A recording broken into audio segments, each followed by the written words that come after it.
பிரசன்னமாய் பிரகாசமாய் நம்பிக்கையாய் இருக்கக்கூடிய எனது கருத்திற்குள் அடைந்திருக்கக்கூடிய அனைத்து செயல்களுக்கும் முதற்கமாக பழைய ஏற்பாடு ஆதியான வேலையாக உண்ணாமலிருந்து கடைசியை வெளிப்படுத்தின சுவிசேஷம் வரைக்கும் முழுமையாக 3 முறை வாசித்திருக்கிறேன். அது எனக்கு கிடைத்திருக்கக்கூடிய ஒரு மிகப்பெரிய பாக்கியமாக எனக்கு மதத்தினுடைய கோட்பாடு வேலைப்படுத்தும் இயேசு கிறிஸ்துவனுடைய வாழ்க்கை வரலாறு மிகவும் உன்னதமாக அமைந்திருக்கும். இது தேவாலயத்தில் அரசியல் பேசக்கூடாது, அரசியல் பேசவும் நான் விரும்பவில்லை. ஒரே ஒரு விஷயத்தை மட்டும் நான் சொல்லிக்கிற கடமைப்பட்டிருக்கிறேன். சிங்கக்குட்டிகள் தாட்சிகளை பற்றியாக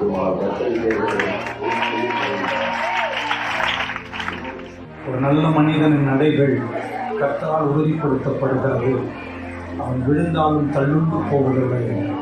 அவன் உள்ளம் கையில் இயங்குவேன் என்று சொல்லி இந்த கர்த்தரை நம்பியிருக்கிறவரை ஒரு நாளும் கைவிடாத தெய்வம்.